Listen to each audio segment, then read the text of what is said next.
야당 의원들은 서울교통공사의 채용 비리 의혹을 두고 박원순 시장을 향해 매서운 공격을 퍼부었습니다. 이번에 채용되는 무기계약직은 향후에 정규직으로 전환될 가능성이 있다. 정보가 어느 정도 공유가 되면서 임직원과 관계되어 있는 자녀 친인척의 특혜 채용.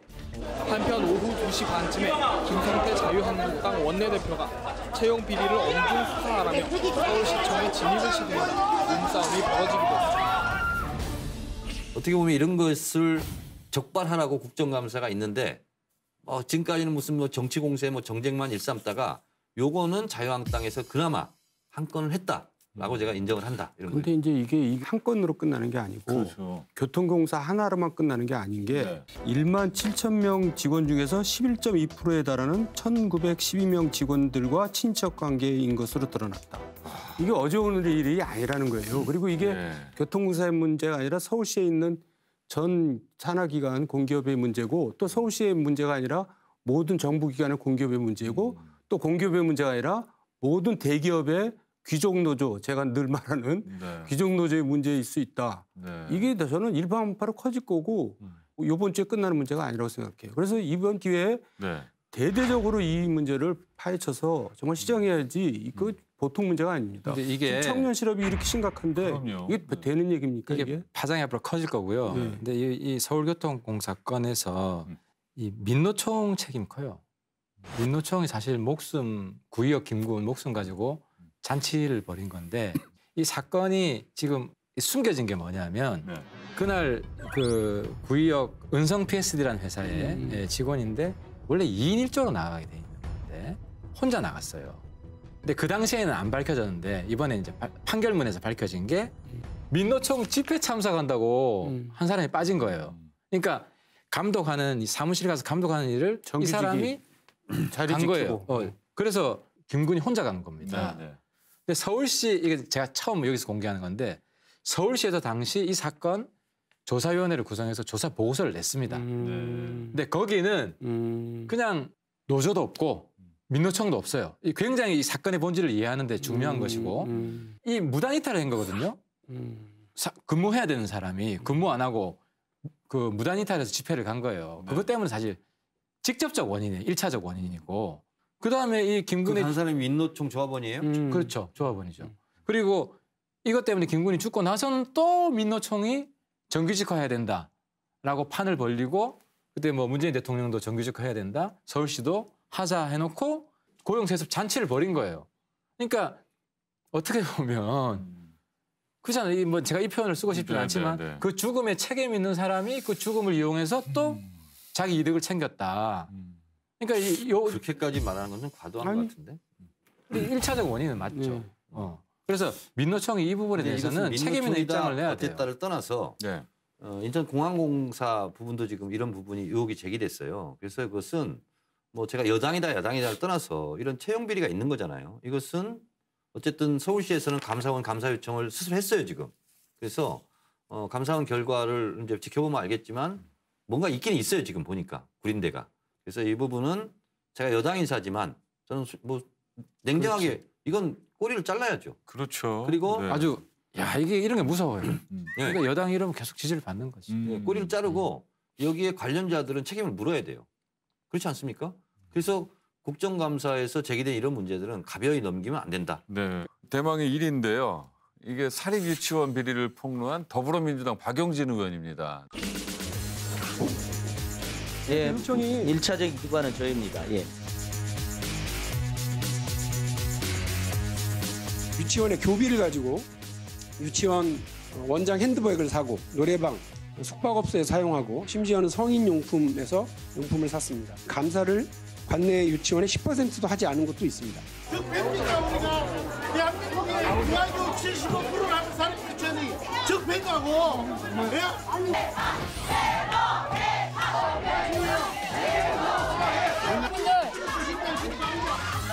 유치원에 2조 원 국가 세금이 들어가고 있습니다. 그래서 어린아이 사립유치원에 유아 한 명당 22만 원이 지급이 돼요. 지원이 돼요. 그리고 방과 후 아이한테는 7만 원, 그래서 29만 원이 이제 지원이 돼요. 근데 이 지원한 것을 쉽게 말해서 유치원 원장들이 빼먹었다. 그렇죠. 네. 이제 이거거든요. 네, 네. 요거까지 얘기하죠. 한 곳당 평균 4억 7천만 원. 1년에. 예. 네.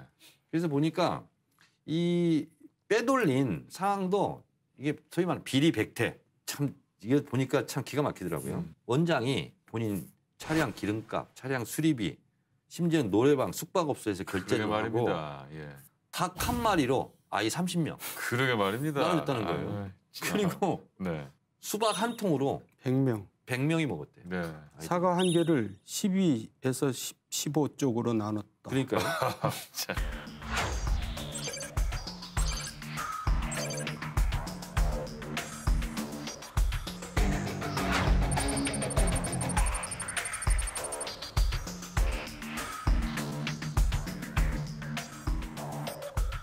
제가 요거는 제 국감에 신경 쓰느라고 요거 세부 사항을 잘 몰라서 일반 국민의 입장에서 질문. 네. 질문해 주세요. 그러니까 이게 사립 유치원은 국가 지원금도 받지만 네. 학부모로부터 또 돈을 받잖아요. 네, 그렇죠. 그 유치원비를 받잖아요. 네, 네, 네. 그럼 이게 그 뭐 뭘 술 사 먹고 이런 게 이 돈인지 저 돈인지 구분할 수가 있어요? 그러니까 내가 번 돈으로 내가 썼다 이럴 수 있는 거 아니에요? 제가 그래서 네. 카드를 2개 갖고 왔습니다. 이게 뭐냐면 참 준비. 네, 어린이집 원장들이 쓰는 카드입니다. 어. 야, 진짜 가져왔네. 그러네요. 이건 어린이집 원장들이 쓰는 카드예요. 네. 그래서 이걸 결제를 하잖아요. 네. 그러면 뭘 구매해서는 안 되는 것이 품목이 자동적으로 여기 입력이 돼 있대요. 그게 딱 누르잖아요. 빨간불이 딱 켜진대요. 제대로 된 물건에서 한 파란 게 딱 뜬대요. 그래서 어린이집은 이렇게 회계 이 시스템을 이미 도입을 했어요. 그러니까 어린이집은 보건복지부 소관이고 유치원은 교육부 소관이에요. 근데 보건복지부는 적발을 잘한대요. 적극적으로. 근데 교육부는 아시겠지만 가장 보수적인 집단이 교육부 공무원이라는 거예요. 적발을 하고 나면 문책도 받고 이럴 수 있으니까 오히려 눈 감아주는 것도 하나 있고 또 하나는 뭐냐면 그러니까 유치원은 회계 투명성이 없다 이거 그러니까 아니에요? 어린이집은 90년대부터 생겼잖아요. 유치원은 85년도부터 생겼어요. 그러다 보니까 그때 다 손장부로 쓰고 그랬잖아요. 불펜으로. 근데 그게 관성화된 거예요. 그러니까 유치원 원장들은 내가 네 돈도 내 돈이고 내 돈도 내 돈인데 쓰는 구분에 대해서 죄책감이 없는 거예요. 옛날 30년 전부터 그렇게 해왔으니까. 그러니까 이번에 본인들도 화들짝 놀란 거예요. 이게 죄가 되나요? 라고 할 정도로 지금 항변을 하고 있는데 그 항변은 잘못된 거예요. 그 해법이 간단할 수 있는데 네. 정부에서 받는 돈은 쓸 수 있는 용도를 딱 제한하면 돼요. 저도 이제 NGO를 해봐서 정부 지원금을 받았거든요. 그러면 정부 지원 받을 때 이 돈의 용처를 정해놓고 정확하게. 받아요. 그러니까 그 돈은 거기에만 쓰는 거예요. 예를 들어 뭐 집기를 산다든지. 네, 뭐 그러니까 여기 회계가 투명하게 되는데 정부가 잘못한 것은 정부가 지원하는 돈에 쓸 곳을 제한을 안 해준 거 아니에요? 그래, 안 그래. 제한을 했죠. 했는데도. 공급을 제한 없이 주는 법이 근데 없어요. 했는데도 그 돈을 따르게 썼다는 다르게 거죠. 썼다는 거고. 그럼 유용이 공급 유용이네. 유용 맞는 거고요. 횡령에 근데 해당되는 이제 뭐 비리 유치원 원장이라고 네. 전체 100%를 매도할 필요는 없어요. 근데 어쨌든 대체적으로 무감각하게 죄의식 없이 사립 유치원에서 이런 국가의 세금을 빼먹는 일이 있다. 근데 처벌을 잘 못했대요, 지금까지. 왜냐하면 이게 지원금으로 내려갔다는 거예요. 횡령죄로 처벌이 좀 불가능하대요.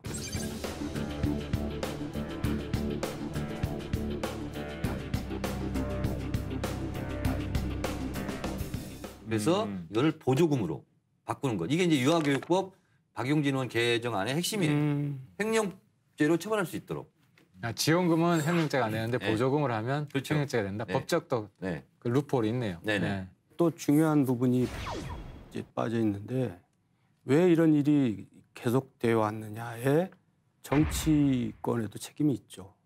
그러니까 유치원들이 굉장히 이익단체면서 압력단체거든요. 네. 거기 학부모들 있잖아요. 그렇죠. 학부모들 만나기 힘듭니다. 선출직에 나가는 사람들은. 그러니까 네. 구의원, 시의원, 국회의원, 뭐 구청장들은 그 어린 아이들 엄마들 만나기 힘들어요. 유치원 원장을 통해서 이제 간접적으로 만나는 거랑 마찬가지인데 유치원 원장이 맨날 이제 막 저 사람 나쁜 사람이다 그러면 망하는 거죠. 그러니까 유치원 원장들이 몰려가지고 네. 우리 이거 좀 잘 해주세요라고 그러면 거기서 아, 나 그건 원칙에 안 맞아서 못하겠습니다. 말 못해요.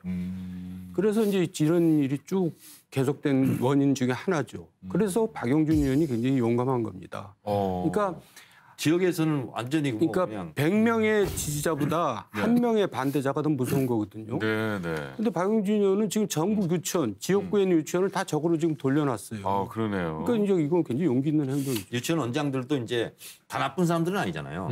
이런 구조적인 문제가 있더라고요. 어린이집은 임대를 하든 아니면 자기 소유 건물이든 관계없어요. 허가 나는데. 근데 사립 유치원은 반드시 자기 소유 건물이어야 돼요. 아, 빌려서 임대는 임대가 안 안 돼요. 되네요. 자기 땅에 자기 건물을 지어야 돼요. 그러니까 초기 비용이 너무 많이 들어가는 거예요. 그러니까 50억, 100억 막 있지 않으면 불가능해요. 유치원 하기가. 그런데 문제는 학교 부지래 이게. 전환이 안 전용이 됐대요. 안 용도 돼요. 전환. 그리고 팔 수도 없어. 결국은 국가의 보조금, 부모들이 내는 거, 카드 돌려막기 하듯이 쓸 수밖에 없는 그런 구조적인 모순이 또 있었더라고요. 그러니까 혼란스럽잖아요. 그렇게 어려우면서 명품백 사고, 뭐 성인용품점에서 뭘 네. 사고. 네. 그거는 앞뒤가 안 그건 맞는 이제 얘기죠. 진짜 나쁜 거죠.